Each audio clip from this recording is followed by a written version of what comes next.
Thank you, Mr. Speaker, members of the body. Back in 2016, a work group convened to come up with a plan and make a recommendation to start the process of performance-based funding for post-secondary education. With the passage of Senate Bill 153 in the 2017 session, we started.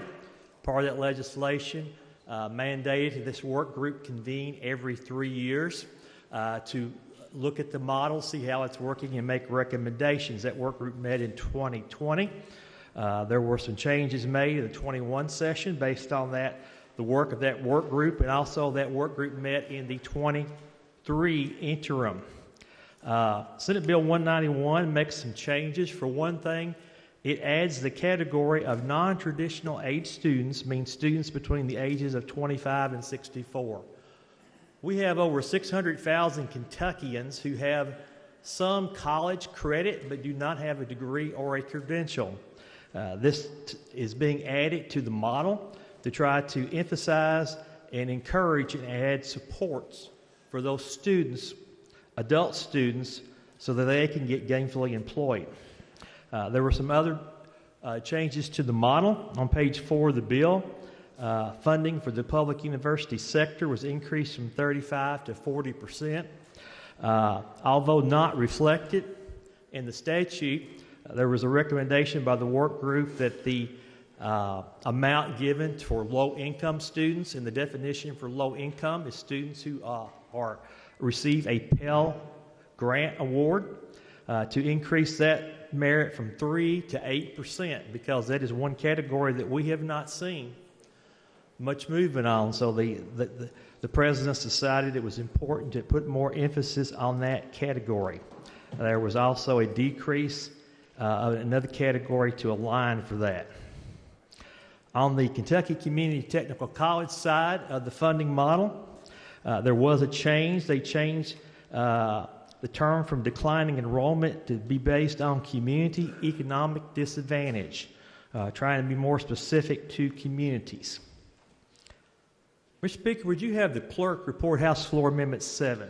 Mr. Clerk, please report. House Floor Amendment 7 to Senate Bill 191. Gentleman from Spencer. Members of the body, you may recall that back on March the 14th, the Kentucky Attorney General released an opinion dealing with the Kentucky public post-secondary institutions, and the conclusion of that opinion stated that the CPE must no longer define underrepresented minority in race-exclusive terms.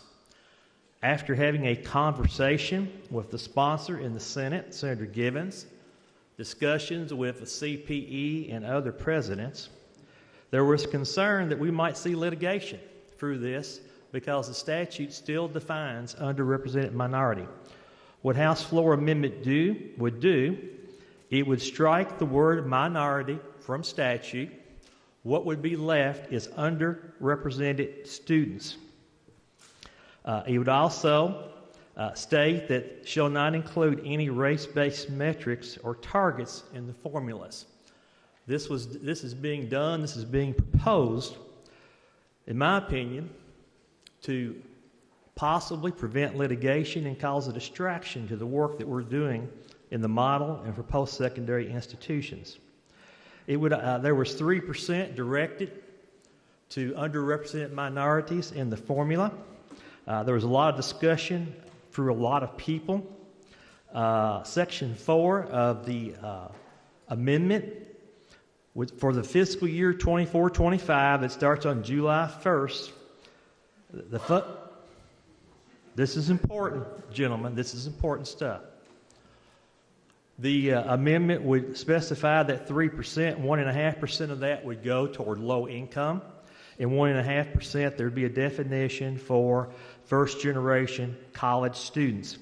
Section 3 of the amendment specifies that the work group would meet over the interim to come up with a definition for underrepresented students and come back and make a report by December 1st of 2024. Mr. Speaker, I move for adoption of House Floor Amendment 7 to Senate Bill 191. Motion made for the adoption of House Floor Amendment 7. Is there any discussion? Seeing none, all those in favor, please signify by saying aye. Aye. All opposed, nay. Motion carries. House Floor Amendment 7 is adopted. Gentleman from Spencer. Mr. Speaker, like I said, I've had a lot of questions about this legislation. We had a lot of proposed amendments. Over the weekend, I discussed with President Thompson. He met with the presidents. All 9 presidents of Republic Post-Secondary Institutions have come out and agreed to support Senate Bill 191 as amended by House Floor Amendment 7. Mr. Speaker, I move for adoption of Senate Bill 191 as amended by House Floor Amendment 7.